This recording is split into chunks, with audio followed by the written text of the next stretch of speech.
Werner, today we are going to look forward for what you have to share with us today. Okay. It will be a combination of both gardening and how to prepare, a close relationship with Christ, right? Yes. So, kan du be med oss? Sure. Yeah, dear Father in heaven, we are just so grateful that we can meet here and we need to learn. There's so many interesting things to learn.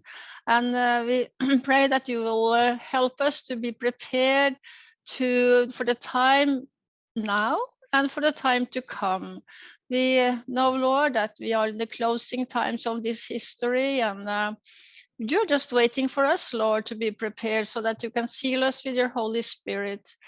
Help us, Lord, to know how to grow gardens and how to learn spiritual lessons from what we are doing in the garden. And help us, Lord, to just know what to do in the future. Time is, this world is upside down, and you're just showing us that I am coming soon. And we are saying, like Revelation is saying, come, Lord Jesus. We are longing for you to come back. So please be with Werner now as he's going to share with us. In Jesus' name, amen.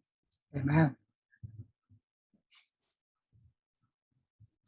Yes. First, could we take our Bibles and we go to Mark 13.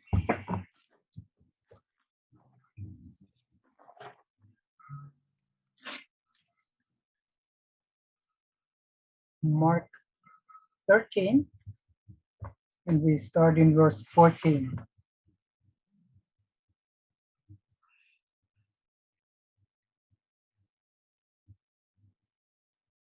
Everybody there? Yeah?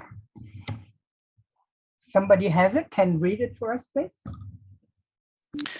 But when ye shall see the abomination of desolation spoken of by Daniel the prophet, standing where it ought not, let him that read it understand. Then let them that be in Judea flee to the mountains. Yes. And then 15. And let him that is on the housetop not go down into the house, neither enter therein to take anything out of his house. Yes. And what about the one in the field in verse 16? And let him that is in the field not turn back again for to take up his garment. Yes. And then 17 and 18. But woe to them that are with a child, and to them that give suck in those days. And pray ye that your flight be not in the winter. Yes. We are trying to get a perspective, an idea where we stand in time. And that will help us also to decide what we need to prepare and what we need to prepare for and how we need to prepare. And when it says there in verse 14, when you shall see the abomination of desolation spoken of by Daniel the prophet, standing where it ought not, let him that readeth understand. So when we talk about these abominations of desolation, what comes to your mind? Where do it says it's in Daniel? And what situation comes to your mind when we think of these abominations and desolations? I think about the Sunday law. Okay, yes. I think about having the churches being totally corrupt and making it look like they are God, that taking the place of the truth completely. And when we go to the Abomination and Desolation, and we come to Daniel 9, when you look up the abominations. And there's several places where it speaks of in Daniel chapter 9. It addresses in verse 26 especially. And well, let's just go there to Daniel 9.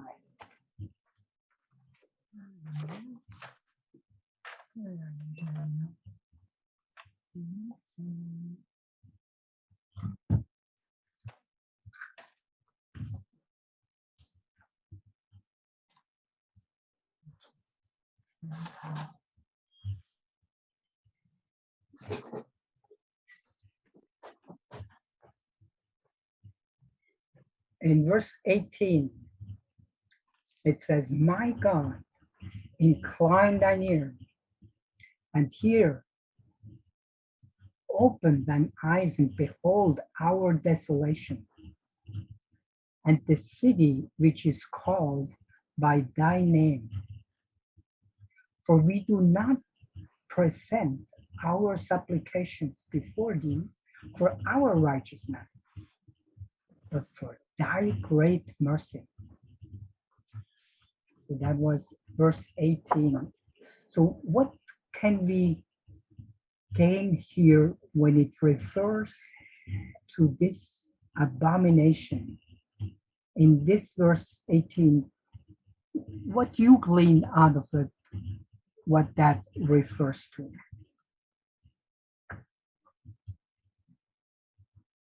It did refer in Mark 13, it did refer to Daniel 9.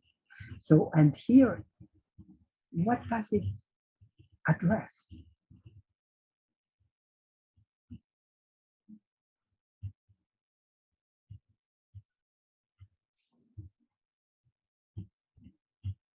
What do you think it is when it says our desolation and the city which is called by thy name?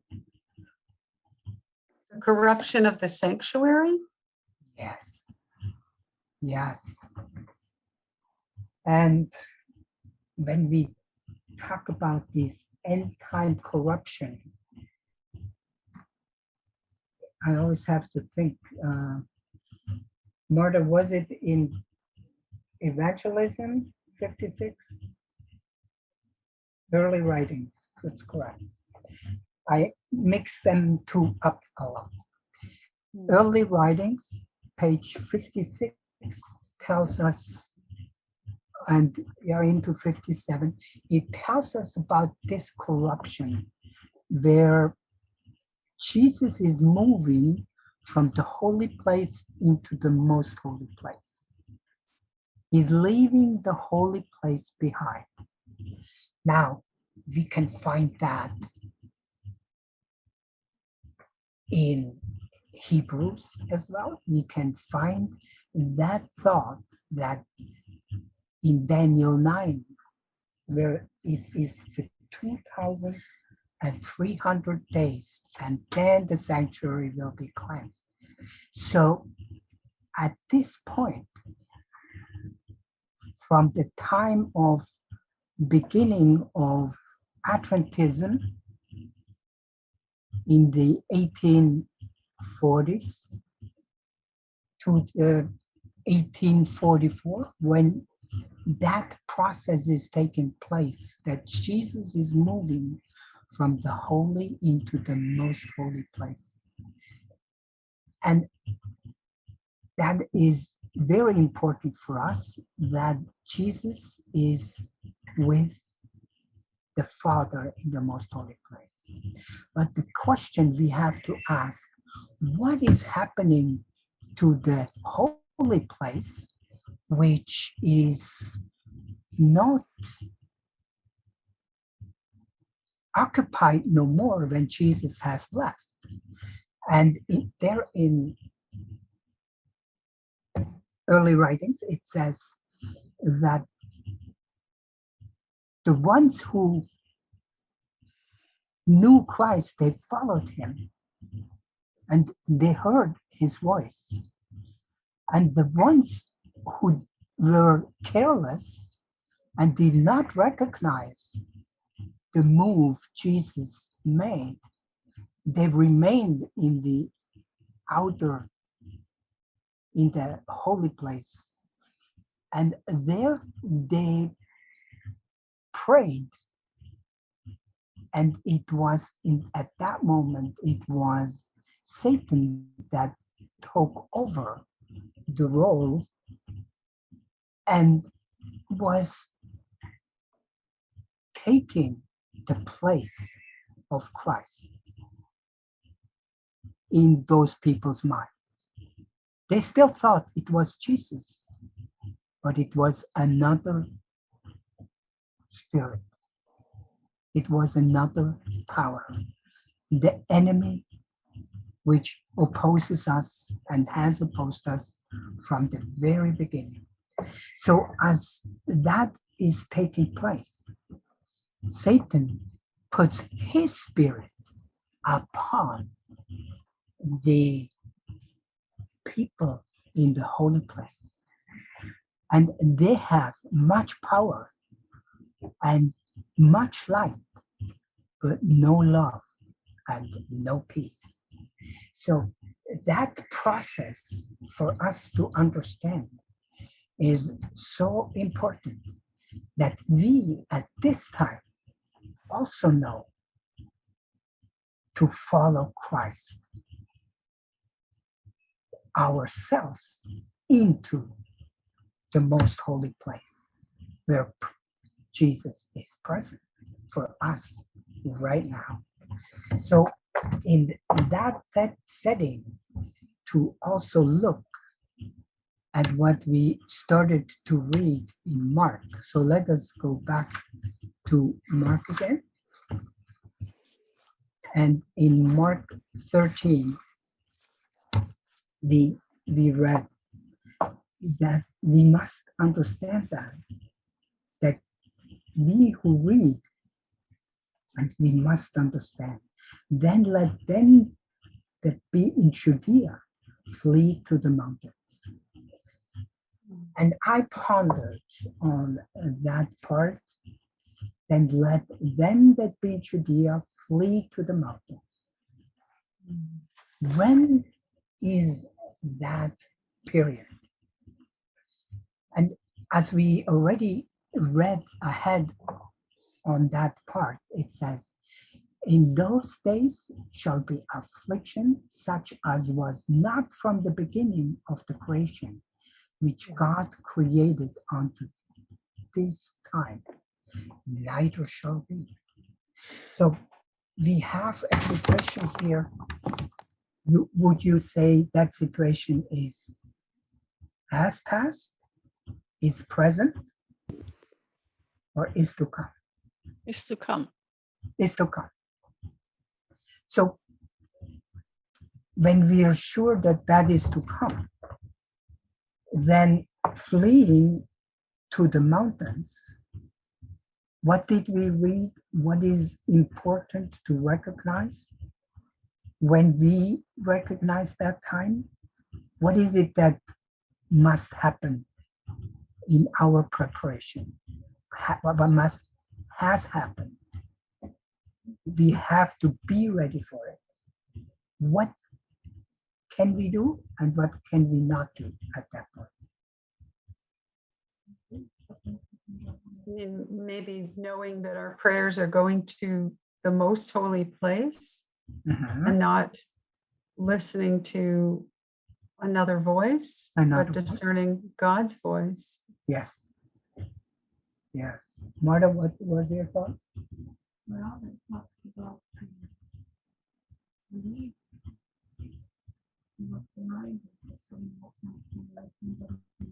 A little louder. Just believe. Okay. Marta says also that just to leave, in other words, we have to then be ready to leave all things behind. There is nothing we take with.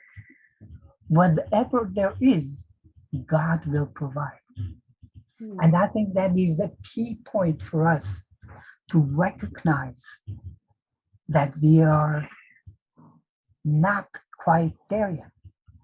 We still live in a time where God provides how he has provided for us before. Perhaps he is changing the methods how he provides. In other words, he makes us aware of what we need to know and what is important in that time of preparation. And I relate it to the spiritual part as we look first to get the spiritual part. And then it is the part of how we treat our bodies, our health, that we are able to sustain with God's principles our lives and to be in top shape mentally as well as physically. So in this sense, we need to know that right now is the preparation time with what God has given us. And so I still look at the time of planting, the time of harvest, the time of storing. We still need to store some, even though I also recognize that there is a quote, and I don't have that quote right available, and that quote is also telling us that if we try to, I call it hoarding. You know what I mean by hoarding? It's piling up reserves. And especially we think we see these preparations, preppers they're called.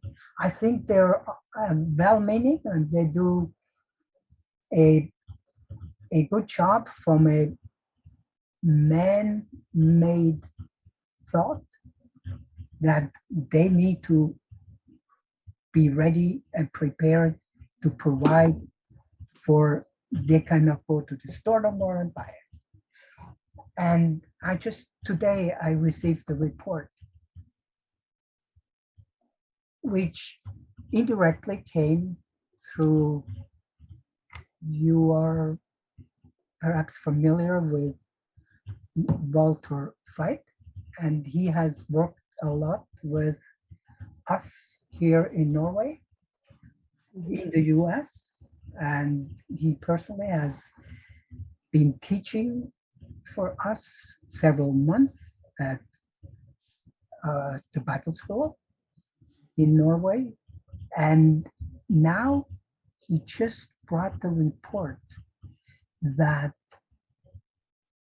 South Africa is in total disarray, in total chaos. I don't know if you had any news on that. I did not myself, I did not see it anywhere. It came to me through another channel, which is a close associate from Walter Veit. So the main point there in South Africa seems to be food is so scarce that people just ransacked the stores, just emptied them out. They say the report says that it is thousands of cars on the freeways just standing there wanting to get to those sources of food. And in situations like that, we have been told long time ago, get out of the cities, get out of these concentrated places where we have no nowhere to go. So getting into the country right now is last minute. In other words, we must be in a country. The question I leave with you, do I also need to be in the mountains? And I will not answer that tonight, for I think it is God's word, his prophecies, which need to answer that for us, and answer that for us individually. Not everyone has the same calling at the same time. I see a hand up by Andy White. Was there something you would like to contribute to that? Yeah, yesterday we brought up with Noel Daniel Mesa had a program. I don't remember exactly what we were talking about, but because I was saying, Sister White said, we shouldn't store up food for the last days. And he said they were actually always having canned foods for at least a year. So I think it's probably, when we think about storing, must be some kind of balance there.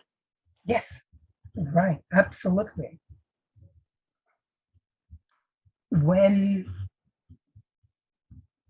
we now take in perspective what has been, how the Lord has provided for us before, you're right, Eva, that we always needed to have a season's supply. The harvest needed to be preserved. And I do not count that as storing up food. In other words, hoarding the food and collecting. When I go beyond that one season, then I do believe it is exposed to what the Lord calls the worms will eat it up. In other words, if it's not the worms, then it will be that time when other people just come and get it. But until now, no, I do know we still need to preserve what God has given us and blessed us with. And when you now need and think that you need to store or grow for this one season, and we do have to recognize that I need to be in such a position that whenever the 7th year is coming around, that I'm giving a sabbatical to the soil, to the plants, to the fruit trees. They get a sabbatical. In other words, I am not cultivating, but the trees, they still yield their fruits. And I do believe that in that time, I will find enough on my property, which either grows again the next year, or I will have some things which are stored over a longer period of time. And there are some things which can be stored. If you would have to think in your mind now, what is it I could store for 2 years? In other words, that I have enough over the sabbatical, over the year of rest for the soil. How would I do that? How would you do that? Can you, hide the seeds? Yes. Okay, you have the seeds, and that for sure is important, that you have again seeds after this 2-year period, actually, when the sabbatical is, or if you split it up and your soil has the sabbatical not at the same time, but biblical, I do believe it has it all at the same time. So yes, I store the seeds. And what can I do with the seeds? But not just plant them again, but what can I do with a multitude of seeds? Share them. Say it again. Share them Share with them. other Yes. people who are growing. Right. And today, I'm not sure if you recognize the herb. It's called lamb's quarter. Are you familiar with it? Yeah. I don't have a picture, but We have it in our garden, lamb's quarters. Yes. okay. Terry, are you familiar with? It's called in Norwegian. Lamb's quarter is. I have to think about it. It's the one weed we have when the soil is good, and it comes out in a multitude, but it's not a problem weed. It's actually a very good salad. When it's taken young, it's excellent in a salad. Is it meldestock? Yes, you're right. That's it. Meldestock. Yes. And so meldestock, that's the one which I always want to have some seeds.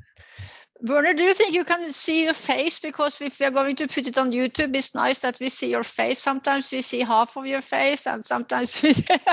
Sounds good. Okay. Thank you. All right. So if you would have to use meldestock, you have now lots of seeds. And it's that seed which all of us have available. How would you harvest it? How would you harvest those seeds? And at what point?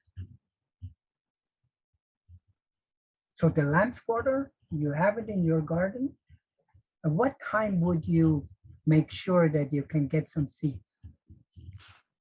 Well, I know with a nettle, you have to do it, of course, when you see the seeds. And that is, quite late in the summer, at least in Norway. Yes. And Maryland puts up a chart here with the lamb's quarter on it. And it is a fine, small, dark brown seed, which stores very well. But I just still wanted to hear from you. How are you harvesting it?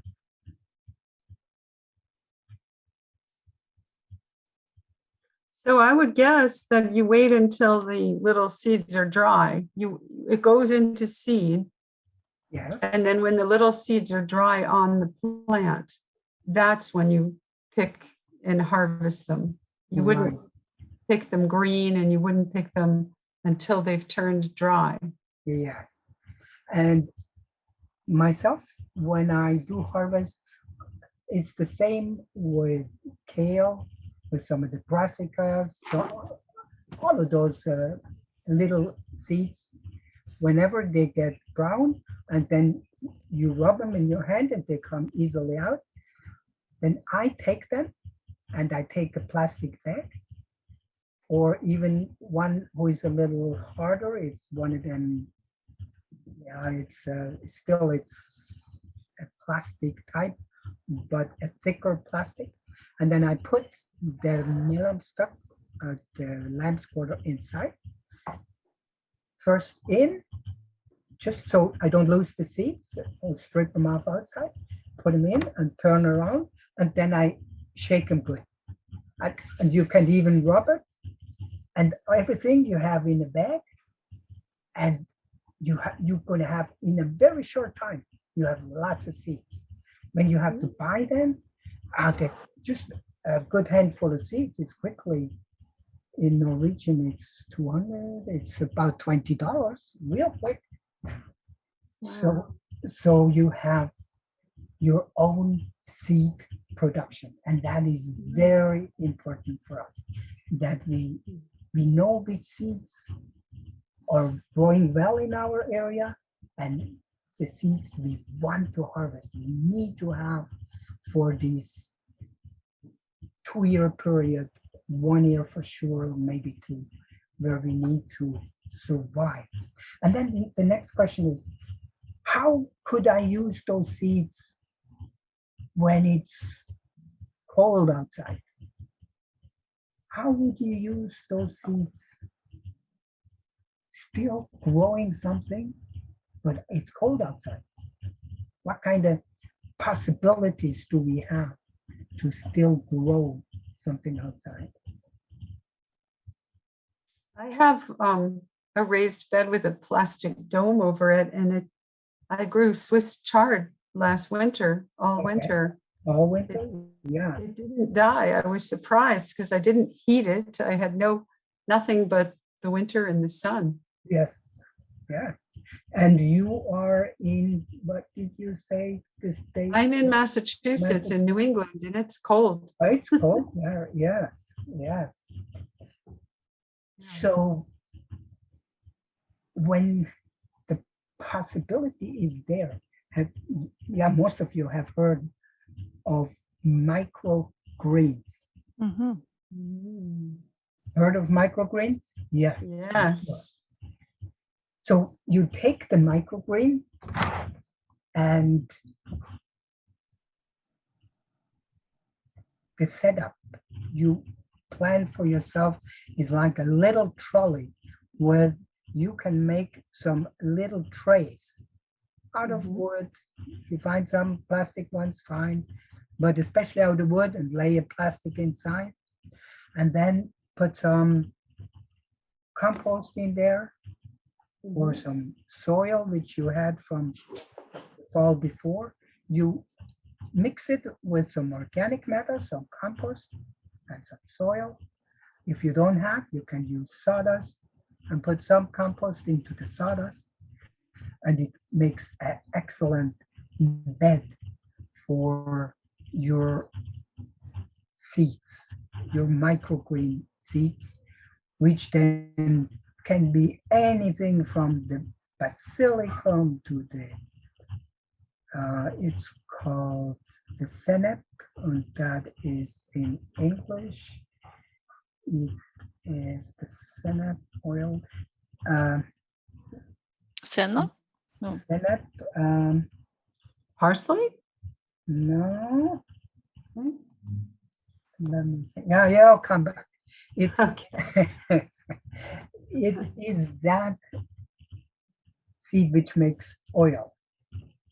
And it has the yellow flower on it, but I forgot its English name right now. Flaxseed? No. No, oh yeah, is rapeseed it those yellow seeds which you can see on big fields? Right. Rapeseed oil, you say? Oh, okay. Canola, rapeseed That's oil. it. That's right. They changed the name from the rapeseed oil to canola oil. What was it? Was it Andy? You had the thought there?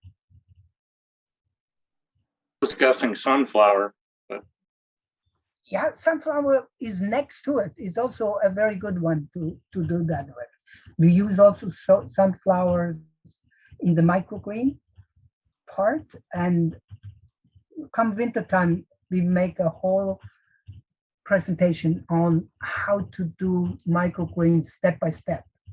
But right now, we need to know how to preserve the seeds, that we have the seeds for the microgreens. Yes. Oh, okay. Yes. Over here, you can buy them. That's the thing. We can buy them too right now. But remember, there comes soon that time we cannot buy ourselves. And therefore, our agricultural, our gardening thinking is changing. It's so easy for us to just go to the store and buy the seeds, and that is it. And in the States, you have such wonderful seed companies We do. One of my favorite is Johnny C. They have done a wonderful job in preserving the organic seeds as well. They also Yeah. have commercial, standard commercial seeds, but they have really had a heart also for the heirloom seed, for the Yes. organic seed. Yes. We And have a company in Maine that has wonderful heirloom seeds. Yeah. yes, Can I ask a question? yes, Going back to the harvesting of the seeds, I think you, Marilyn, said that you should take them when they are dry, but didn't you say that? I mean, they are not dry when we pick them, because at least when I picked the nettle seeds, they were not dried, but I had to dry them afterwards. would you say you finish up drying them? They are not completely dry, because if they're completely dry, you lose a lot. They'd fall off. They fall off. I meant that, you know, they've already begun the process of becoming a seed from the flower, and it's become now a seed, and it's already finished its little cycle. Yes. So that's what I meant when I said dry. Like if you wait till they fully dry, they'll fall off and you won't have them. Right. Right. I saved, by the way, kale seeds. I never had before, but I did. I let the plant completely go through like bolting and leaving its pods.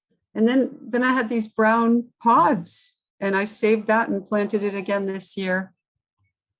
The kale pods of And you seeds. saved them. Did you have to rub them out, or did they basically? Yeah, I did. I tried opening them, but it was a long process. So it was much easier to just rub them. Yes. And let the seeds come out, and then take away the outer pods. And then I had an envelope full of seeds. Yes. And I just planted a row of them last week, because I'm waiting for a fall crop now. I'm hoping for a fall crop. Okay.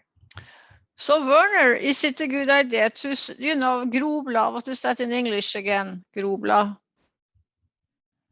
Jubla. Grobla. Terje, what is groblader again? Or anyone else? They are, there you can take the leaf. If you take the backside of the leaf, if you fall and put the backside of the leaf on, it draws out the pus. And when you put the right on, then the wound grows. In Norwegian, it's called grow leaves, but it's something else. I don't remember the English name. But actually, they have lots of seeds in the middle on the flower. So that was my question. But It's the plantain, maybe? yeah, plantain, right? Yes. Oh, plantains. Yes. Okay. So is it wise to, there are so many seeds on that little white flower. Can you use that for something?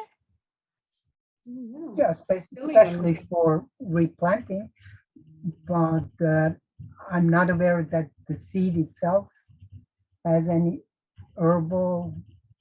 Yeah, it does. I heard a presentation that plantain seeds were like psyllium seeds. Yeah, But laxative. They're laxative. Right. Okay. Of course, the psyllium seeds are also used in the cooking process and in the baking process. So we have breads where we have the psyllium seeds they hold the bread together so it doesn't crumble or fall apart. You're right. Yes.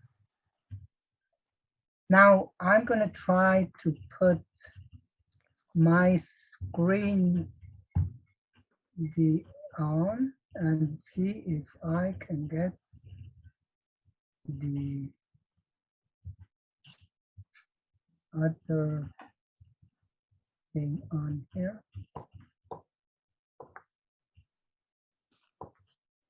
And this one was watch and pray. And we came to desolation. Yes, here we go. Do you also have it on your screen now? Yeah. Yes. Okay. And so that was another question on the slide on the left side.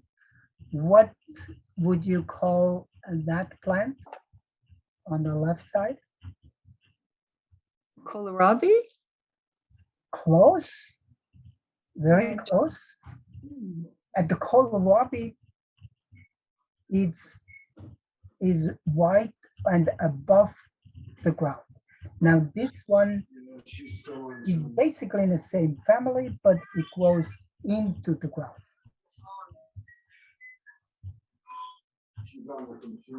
Any other ideas?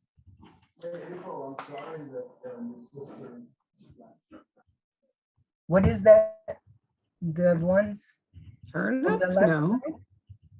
Rutabaga. Yes, rutabaga. Right. What is that in Norwegian? It's kålrot. Kohlrabi and kålrot is the same. No, no, no. Okay. Well, I But, learned something new. If you take a kohlrabi, as the English kohlrabi, how would you describe then the English kohlrabi? I put it this way: it's green, very green, has a small root system actually, and it's just the root who is in the ground. The kohlrabi itself is above the ground, and the kohlrabi is in the brassica family. And so you can just take the kohlrabi, especially when he's young, and you eat him as an apple. Huh.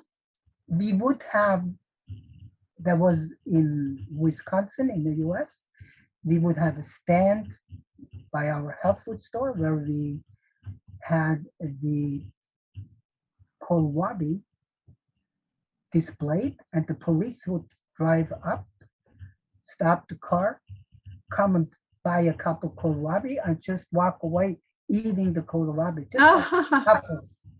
Wow. They got used to it, so people began to wonder what is going on, that the police stops there all the time. But they're delicious to eat, and you can do similar things as you can do with the rutabaga. Very similar, but the kohlrabi is finer, and it's perhaps more of a delicatessen in the brassica family. Now, Okay. we are working with the coal wood, the rutabaga, and finding out the differences in the soil need. We switched our plot of soil, the garden itself, from a relatively well established garden.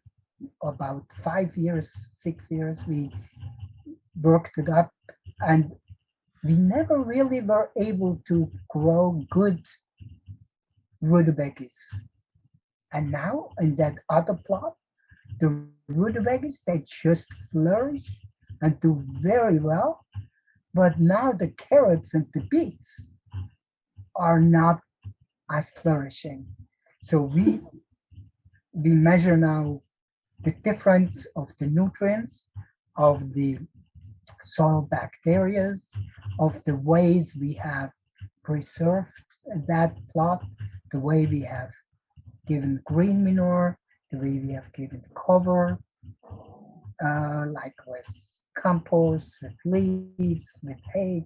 So all of that it becomes then at working with the soil, experimenting with our, we call it the soil biome, working with those bacteria, with those fungi, with those mycorrhizas, how they work together and establish our crop.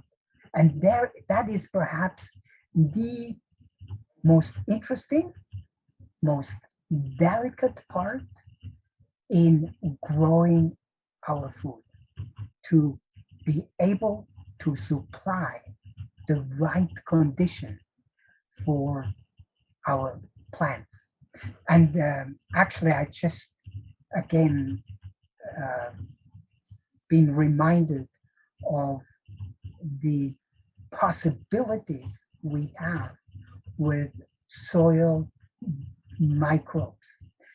For example, we have two Norwegian researchers which have worked together with, especially with Egypt, with some of the African countries who have lots of desert. They have found a way to make the desert green again. Amazing discovery.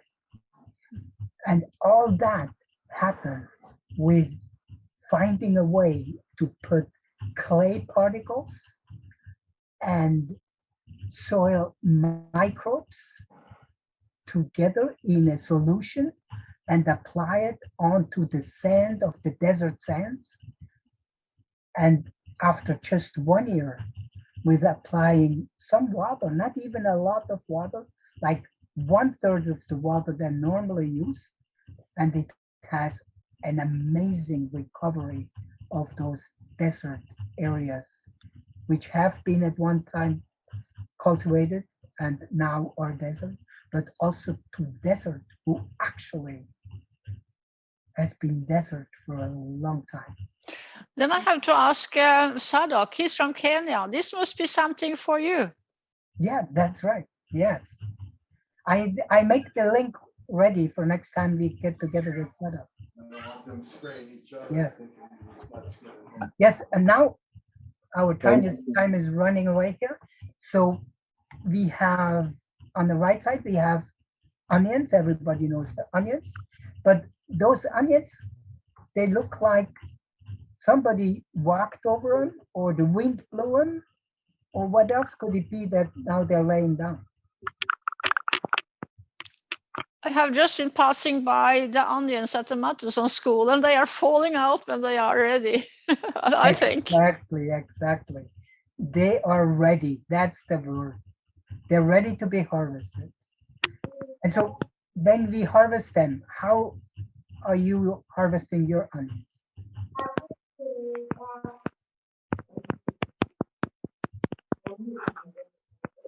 Are there anyone who have been trying to harvest onions here? I have never planted this, so I don't know.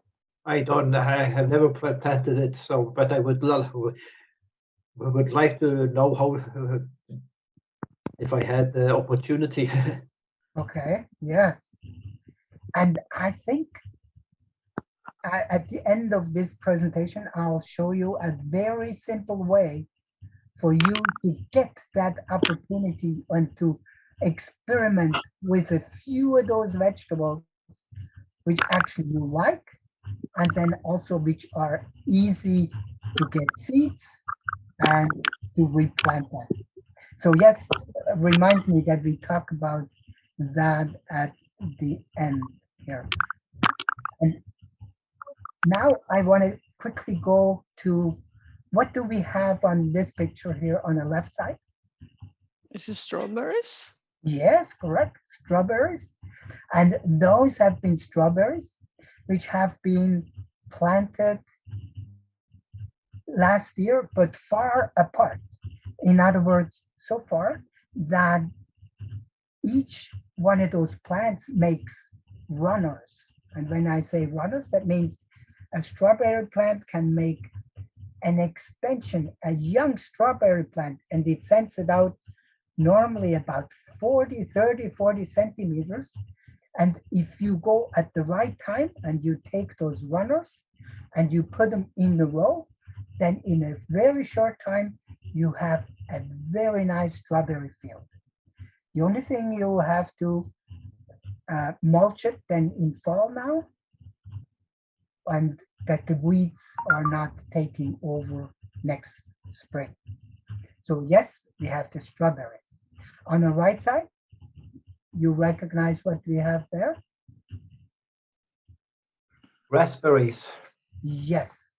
And the raspberries, we have here wild raspberries, which they're just beside our garden. And I have to say, I never seen such big wild raspberries, but it must have been at one time a cultivated raspberry, which then has been crossing with the wild raspberries. And so for we have a normal size raspberry here where Marta, my wife, she's loves to pick them. And I love it too. It's really a pleasure to pick raspberries. And so we picked many cases this year and we froze them and have them ready for winter time. On the right side, I have questions for you. I do not have the answers for it. In the area of mushrooms, is anyone here who is a mushroom specialist? No, but it looked like poison. Yeah, this one looks like poison. But we, in the future ones, we want to find somebody who is a mushroom specialist, especially in the field of prevention and healing, as well as in the field of nutrition, and also in the field of fungal particles, which are really not good for us, and then also the poisonous particle, which are not good for us. So I'm not a specialist, but I like to learn more about the mushrooms. For a long time, we've stayed away from mushrooms, but in the healing area, I do believe there are many reports and researches which point to that the mushroom has some healing qualities, certain mushrooms. And so we want to learn more about that. I have learned that the mushrooms are a mixture between an animal and a plant that is made up in one cell. I didn't eat mushroom for many years actually. Same Before, thing. yeah, but then as you heard, that there are some kind of, benefits by using it. So, but we should never eat it raw, I read. Yes, it need to be cooked. Yeah, fried at least. Yes. Now we come to the bed preparation for next year. And on the left slide, here we harvested our early potatoes. And now we make the bed ready right away for next year. And here in the middle of the row, if you can recognize, we have some fall apples, apples who have worms. Nobody wants to eat them, and you cannot really get much out of them as far as good, usable apple pieces. Marta sometimes tries to take the best, but when we have enough apples that we do not need to take the wormy ones. Now, in regular apple production in Switzerland, when we would have lots of apples, and everything what fell down with worms, without worms, and some of them even had some spots on it, they begin to decay. So everything went into apple cider. So if you buy a commercial apple cider today, you're really not a vegetarian. For you really get lots of animal pressed out in those apples. But in the ecological production, where they are selective and actually careful in what they press, there you can get a nice apple juice where it is really a pure apple juice. And here we take all the rest from the kitchen, the rest from the apples, anything in the garden that is left over, like for example, beet tops, carrot tops, all of that comes in here, and it gets also spread with a little bit of compost, and some of them is forest soil. The reason we want these different kinds of species in here is that we get all different kinds of the bacteriological diversity, that we have many different bacteria in the soil, which later on make the human biome as well. And that is, if you go and look it up, for example, on the newer research who comes out from Harvard University, they, from the UC California also, that the human biome is really half of our genetic material inside and outside from us. So it's an amazing combination of biome in us, around us, and influencing our activities as human beings, including the digestive tract, which has also a huge amount of diverse bacterial, fungi, all these different microorganisms, which we need for proper digestion, for making the minerals, the vitamins, and the micronutrients all available to our body. I think they say that 70 or 75% of our immune system sits in the small intestine. Yes, that's correct. Yes. And if that is not in order, our whole body has a hard time to function. That's why it's so important that we work with nature. And if we have to buy the products at this point, that we make an effort to buy it organically, but best if we buy it organically local, where we know the person who grew them, and we know their philosophy, we know their dedication towards growing food. So that is a very important part. Yes, so I put all kinds of things in here and then cover it up slightly. At the end, I will even put some hay. You see, I have, it's in the back from this picture. I have a whole big bale of hay. It's kind of a silage. So the hay in a sense was a little bit moist yet, and it's gone through the lactic acid fermentation, and it kills all the weed seeds. So that means they are not viable no more. So then I don't have all those seeds, which you can get if you put hay onto the garden. So in haylage or in silage, you pass by the seed problem. So you can use straw, then you also can have a good mulch, but straw does not have the nutrients what haylage or silage has. And if you have lots of hay with seeds, if you know what was in the hayfield, it's not the worst. If your lamb's quarter comes up, or your pigweed comes up, and some of your mayweed comes up, that is actually a cover crop for you.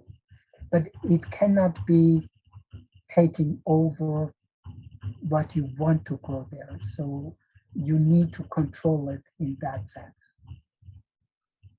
On the right side, we have a basket. And in that basket, I just put some basic soil. Can you see my cursor? Does my cursor show up on your? Mm-hmm.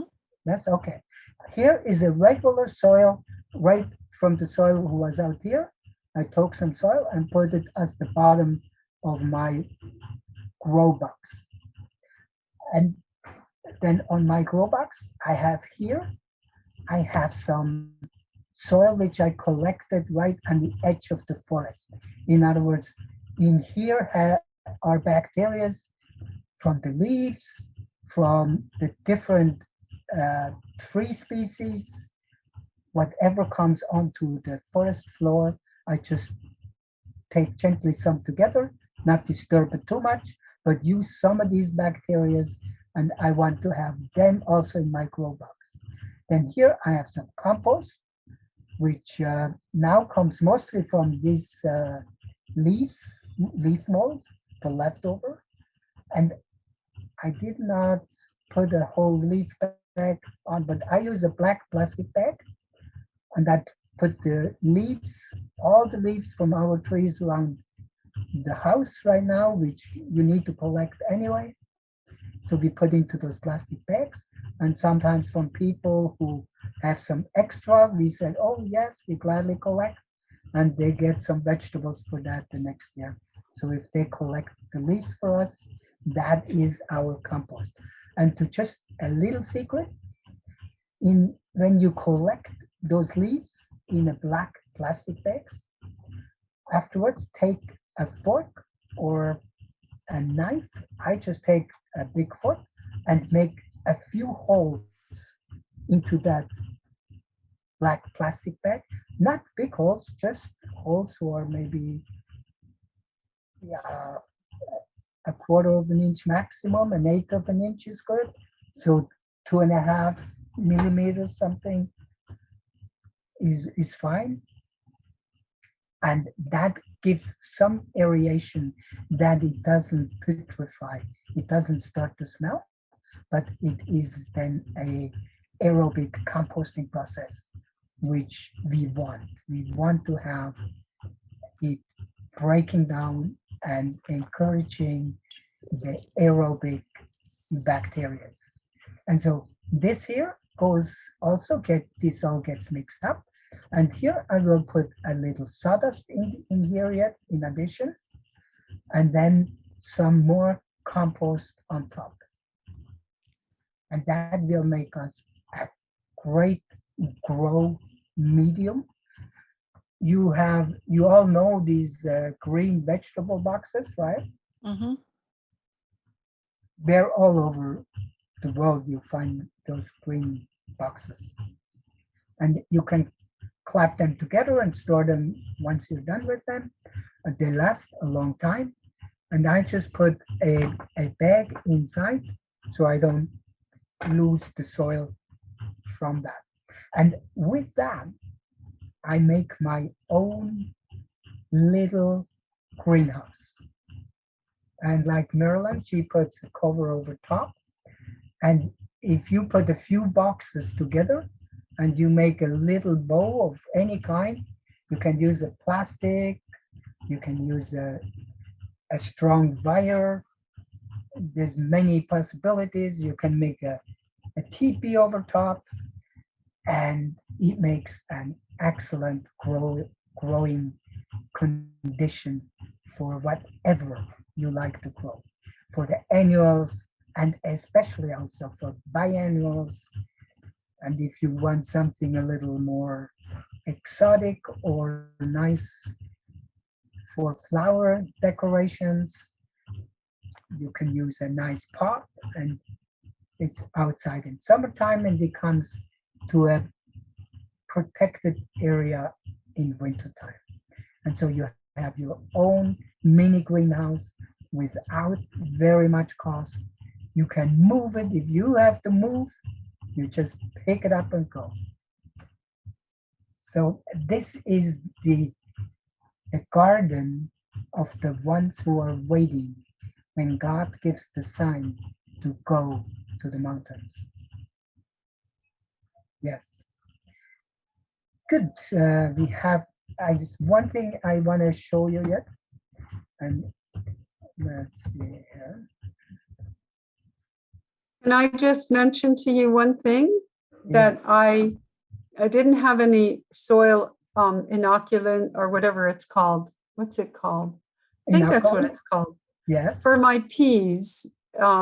So I went online to find out what I could maybe do without going to the store. And they said, go to the brook nearby and get some water from your brook.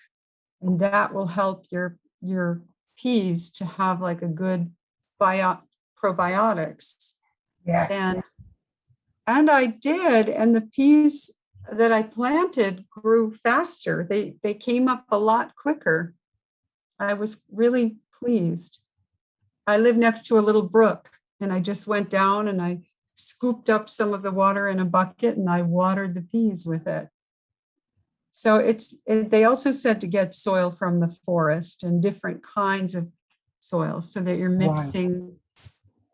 And I don't know how to measure that, but I tried it. Yes, I got that the amount doesn't really matter so much. It's just that you have then the right condition in moisture and also the air, the moisture in the air and in the soil. So these two have to work together then, which gives you then the excellent growing condition, especially for the peas. Yes. So Werner, since Marilyn is mentioning that she takes water from that brook, is it because it's running that the water has another structure? Just like when you are, I have this water machine which make a special structure on the water so that easier for the body to absorb the minerals in it. Right. If you take, they say, the most beneficial water for the plant and for us as human beings is the water who comes from the glacier, and then it comes down through the mountainside. It's exposed to the sunshine, but it's also exposed to the rock, and it swirls around, and that has a high quality for our water needs as human beings, but also for the plants. In addition, if we have water who has been exposed to clay, it's also very beneficial. It's the same concept as those two engineers I talked to you about having the bacteria, which then are multiplied in that clay water. And also brooks have clay water because clay is always involved in the collection of water. We have clay, silt, and sand over the whole world. That's what we work with. And so, yes, it's very, very true. The brooks are helping to increase the bacteriological activity.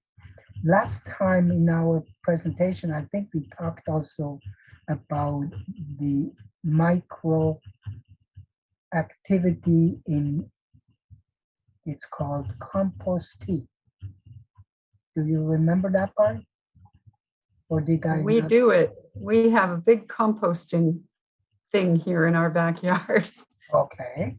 So, and there are two kinds.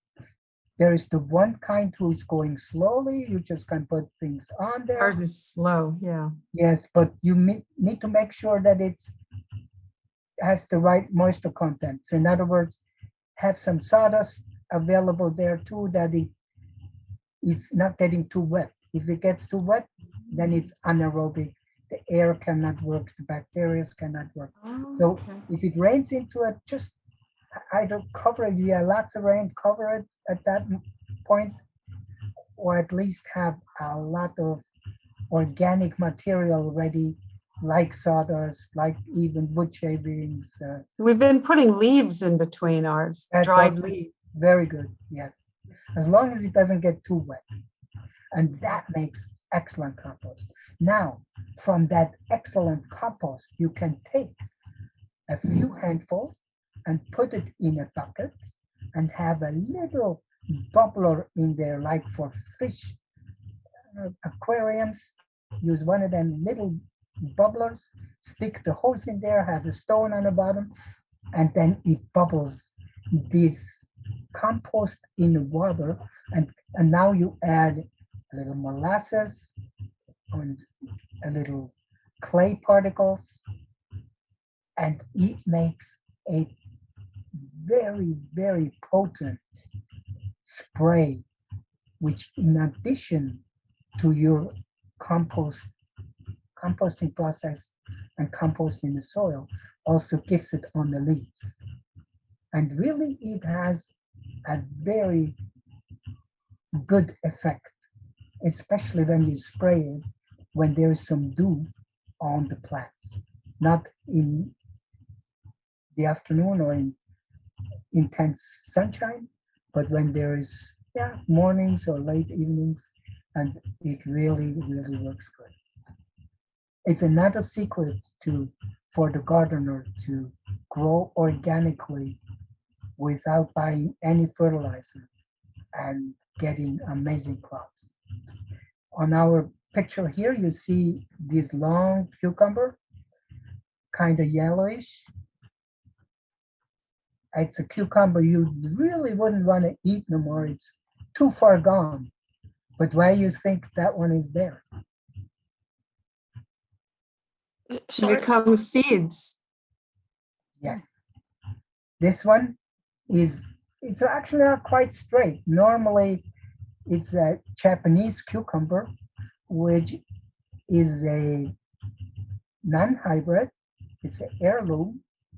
You can use the seeds and you get exactly the same cucumber, but normally they're a little Japanese. They're a little bowed. It's like they're buildings, that's I guess why they are called Japanese. Everything is a little round, but makes excellent cucumbers. Now I have to tell you something which just happened this year.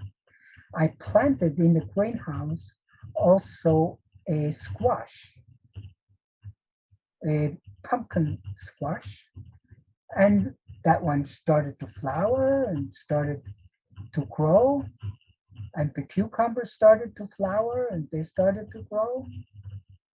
And we have bees not so far away from us, and they come into the greenhouse and they pollinate. So some of the bees must have taken some pollen from the squash and gave it to the cucumber. And then I also have some field cucumbers, pickling cucumbers, small ones, which usually are on the bottom. And that was also a variety which I didn't know before. I just thought I plant them on the bottom. And now some of these cucumbers are bitter. Where normally the Japanese cucumber, the soilong in this case, is never bitter. And the squash by itself, never bitter. And the little cucumbers, they could get bitter if they get a little bigger. And so now we have a combination where we have to test each cucumber. Has it been pollinated now with bitter cucumbers, or is it a sweet, palatable cucumber? So we know real quick, because the ones who are bitter are really bitter. I mean, you wouldn't want to eat them, really. So whenever we give some cucumbers away right now, we say you must test the ends, and sometimes even into the middle. Is it a bitter one or is it the sweet one? And so we're learning all the time. Mhm. Yes. Okay. I just wanted to show you the peppers real quick. The chili pepper, I like a little chili pepper on some of the vegetables, on some of the soups. I like it a little. On the rice, I like a little chili pepper. And there are many reports that a little of the chili pepper is very healthy. But there are also reports who say that pepper itself, black pepper, and in this case, it is the cayenne pepper, So as far as we can tell now, the cayenne, the chili pepper in moderation is healthy, but then we do not want to overdo it. As I far heard, as- I yes? heard that the powder actually can stop the heart what do you call it? Heart attack. Yeah, heart attack. And Yes, it can also heal the stomach ulcer. right. But again, in moderation. But they do use it. There is a, most of you might be familiar with the Australian Health Center, and her name, it's a lady who runs it. Barbara O'Neill. Barbara O'Neill, correct. And she has done a good research in with the chili and cayenne peppers, and she really recommends it for someone She who starts has. her day with it. Every Right. day she has a little teaspoon of it in water, her cayenne pepper. Right, Yeah. right, yes. Yeah, I also highly recommend to watch her recommendation in the health fields together with the natural remedies which we have in the garden. Amazing. Mhm. Yes. I think her place is called Misty Mountain. Misty Mountain, that's correct. Yes. Now, just to finish up here, I have quickly, I do not know the name in English.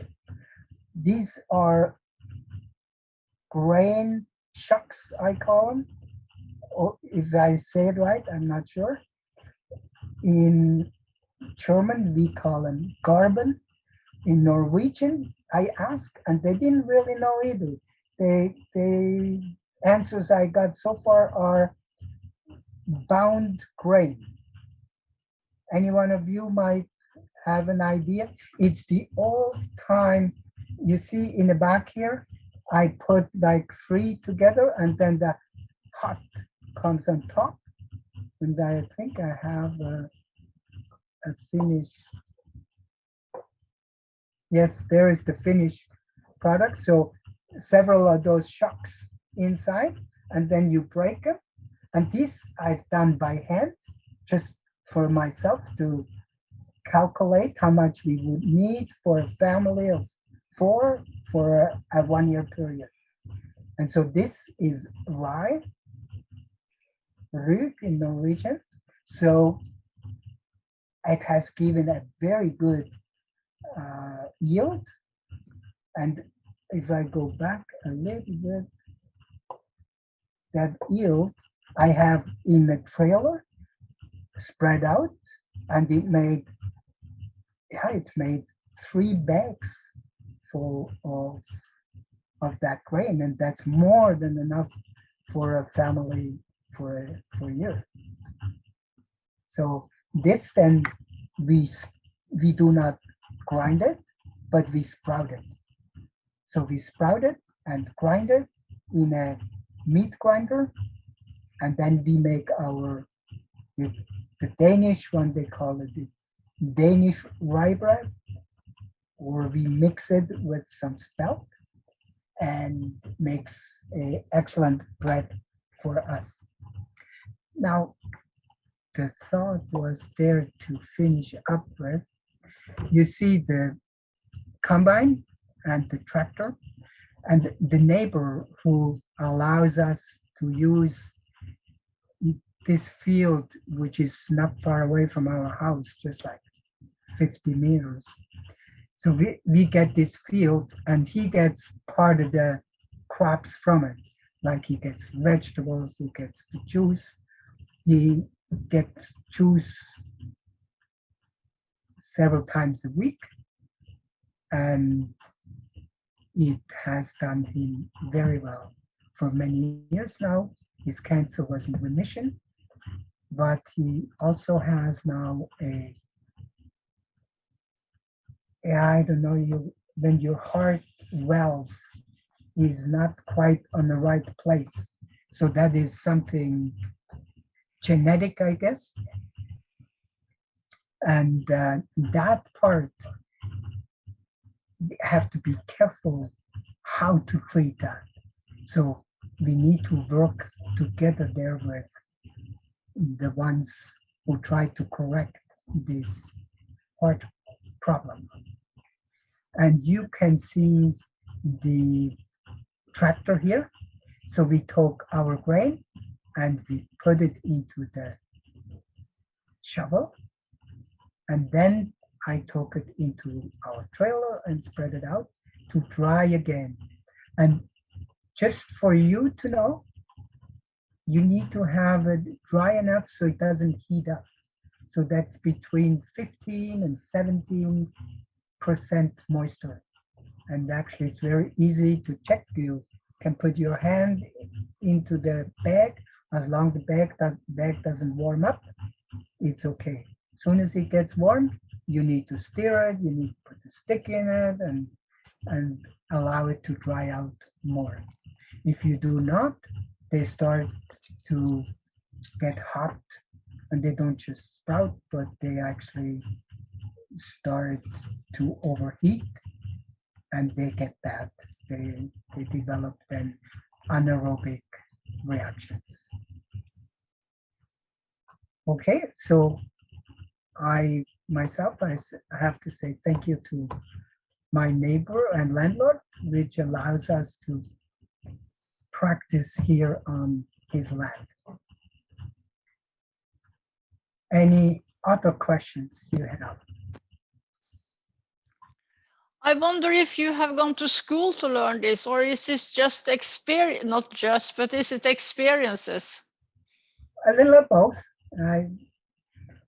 I started learning it on our farm with my dad, but then I went to the ag college, and from there we went to the States to do it ourselves.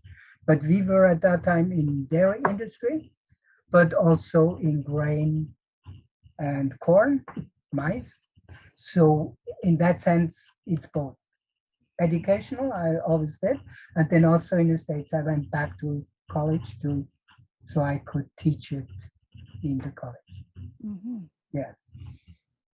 Yeah, I it's- just started to read the book about Madison, how Sutherland started the school on what they call on Ellen White's direction to buy this farm that was run down. It was horrible. Yes. Edward Sutherland was saying, "Oh no, Mother White, you don't want us to get that land." Right. And she said, "That's the land," and they developed it. And it's very interesting how it came about, but the theme in the book makes me keep thinking that God's original schools have to include people working on the land or doing practical skills. Yes. Most of our schools are just developing the brain and the intellect Right. without the practical ability to build and farm and cook and do things. Right. And I went to AUC, Atlantic Union College. It's one of the older schools in South Lancaster, and I saw it fall apart. They had farmland. In fact, we gardened from some of their dirt, and it was great. We had very nice kohlrabi. Everything was great, but they didn't teach the students. And my question to you is, do you know of schools right now that are being run like the schools of the prophets, or where they have half the day? That's been my dream, to see schools like that, where half the day, the students are unhappy today. And in a very complex world, they don't know what they're doing and where they're going. well, And they're depressed. the Matteson School, which I have 10 minutes walking through the forest here.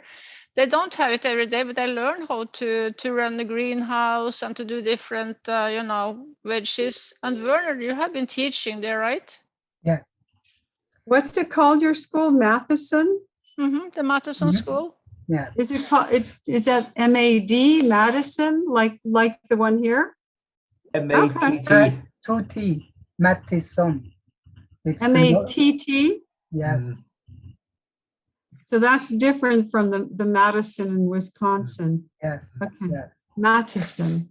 Matheson. I'd like to look it up. I think, I'm not sure if he was Danish or Norwegian. It was a pastor who had that burden to teach young people. He was Norwegian. It was Norwegian, okay, Mhm. yes. Yes. I feel that we're trying to have schools here in America that are Christian. I've worked at 2 of them as a volunteer. And what I see is they're trying to follow a vision. One of them is not an Adventist school, but it believes in, the children working in the garden. So they have a program called Food for Life.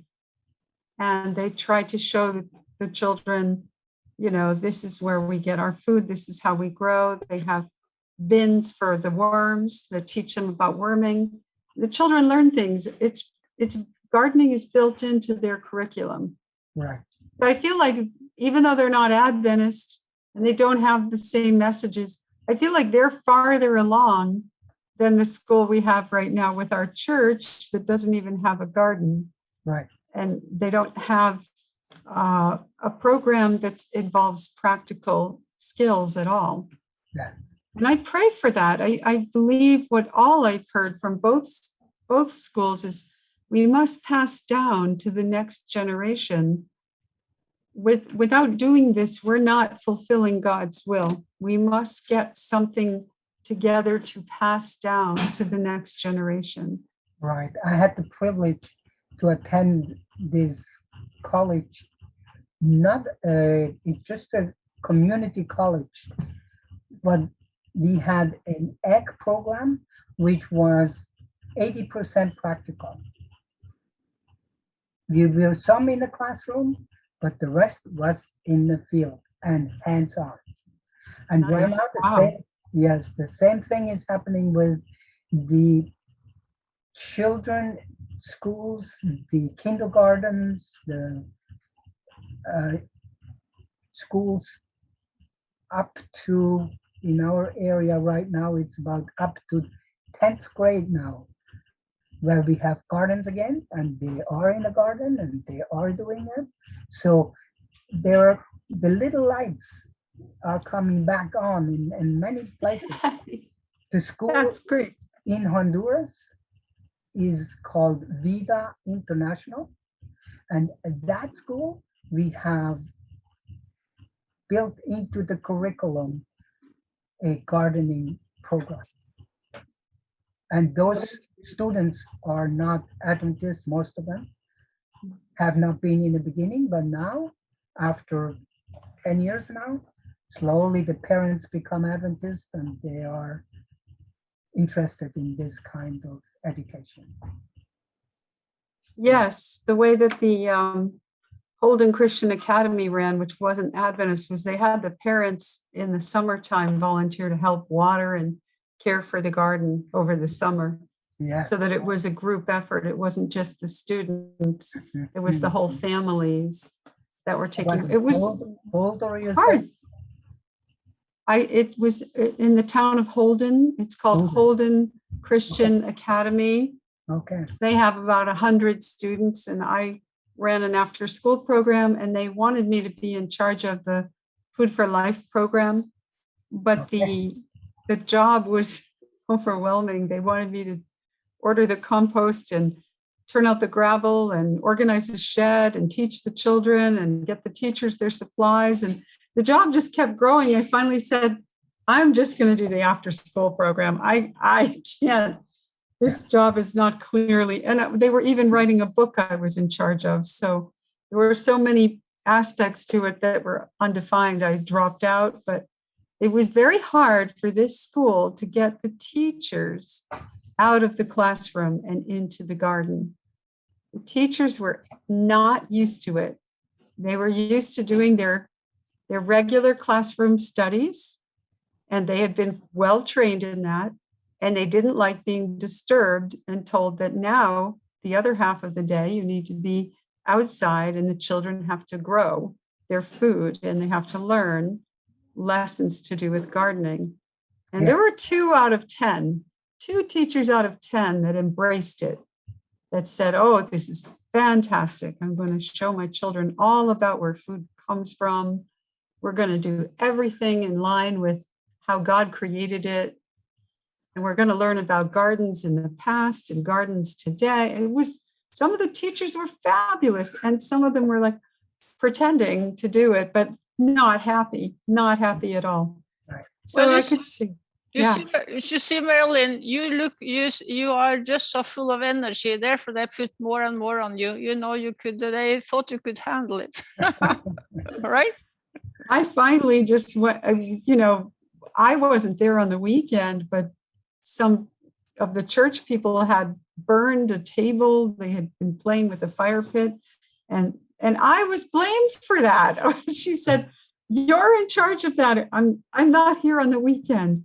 That's when I finally said, sorry, I think I'll just be here in the after school program, But I think that the passion that people have to run a program, it's rare to find somebody like you, Werner.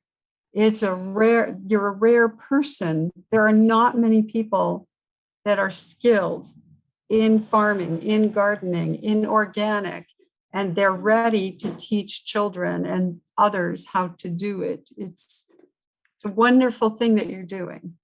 Amen. And it's not me doing it, actually. It is God leading us to those learning experiences. And I'm still learning too, especially that part with how very important it is that we take care of the soil bacteria. It is the ABC of growing, is that we nurture and have the correct husbandry for those soil biomes, the soil bacteria. It's amazing.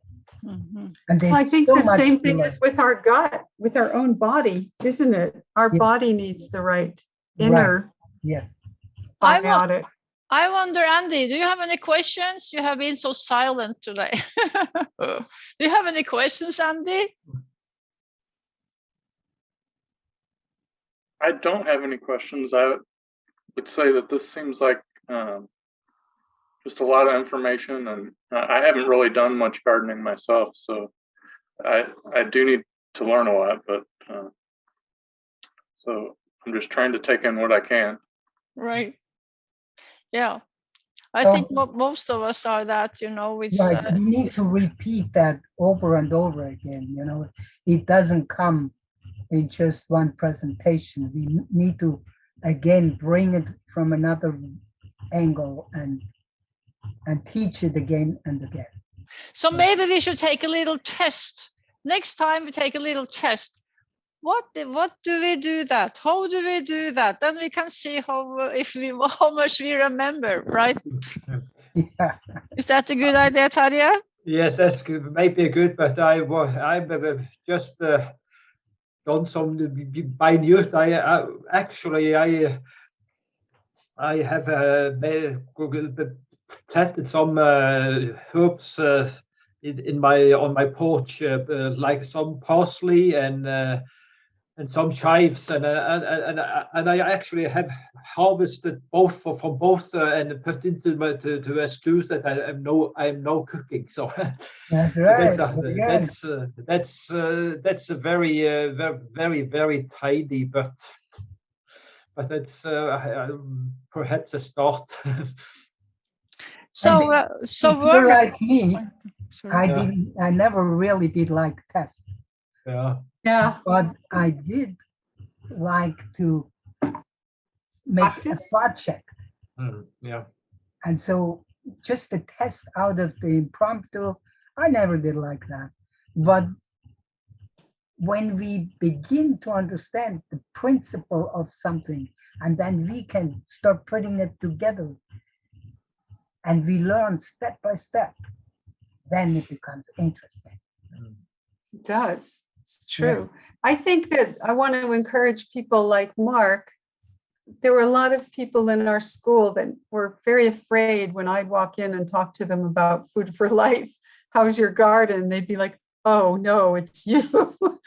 But I want to say that if we don't get afraid, but we just do what we can a little bit, just a little bit, you start with something that you grow inside, because I didn't have a way to start my seeds. So I bought shop lights.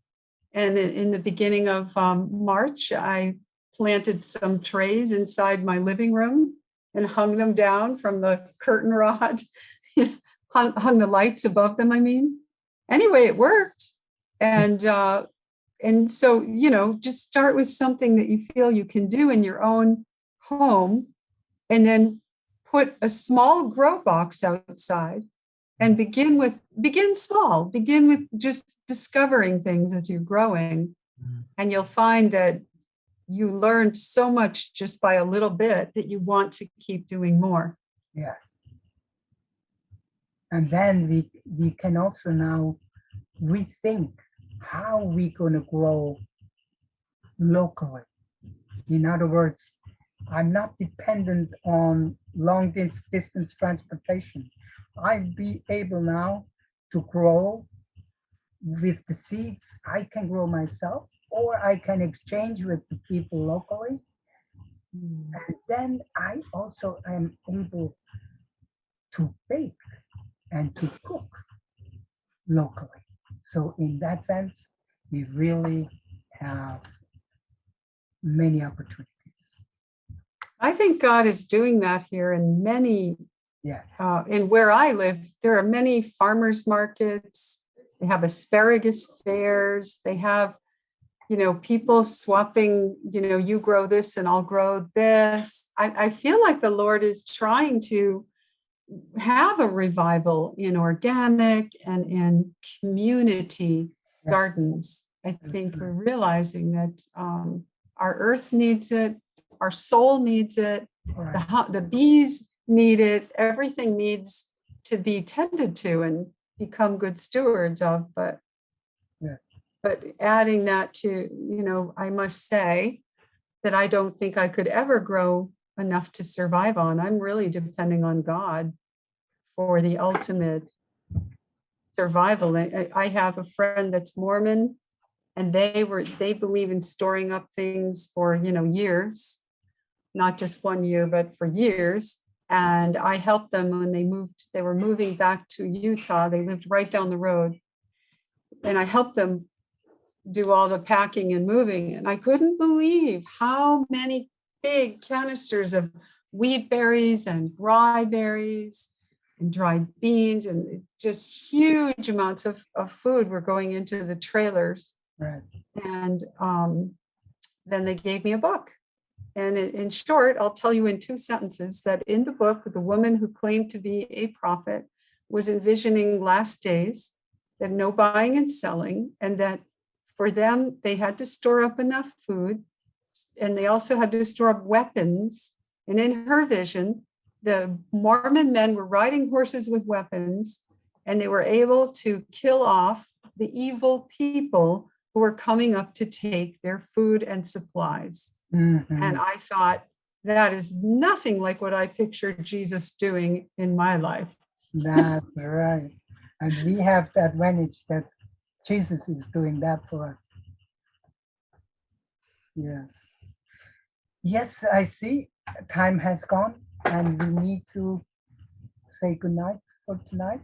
And for you, it's still good morning, I guess.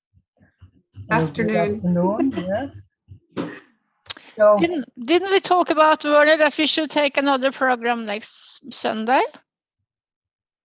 yes, but that one is more on the spiritual side. Okay, that Yep. sounds good. That is important too. Mhm. So, Marilyn, would you like to have the closing prayer, please? Sure. Heavenly Father, we are all at different stages of knowing what you would have us do, and we're each individuals with gifts, talents, and abilities. Wherever we are, Father, we just ask that you'd help us draw close to you and understand what we need to learn and appreciate. If we're to be growing food, just keep continuing to give us the wisdom and the energy to do it. And thank you. And if not, if where we are, we cannot do that, we just pray that your Spirit will guide us into a ministry where we do your will, where we are preparing to meet you when you come in the clouds. Help us to be faithful to the truth as we understand it, and to keep on growing and encouraging one another to grow. I pray in your precious name. We love you, Lord. Thank you so much for all the hope that we have in you. Amen.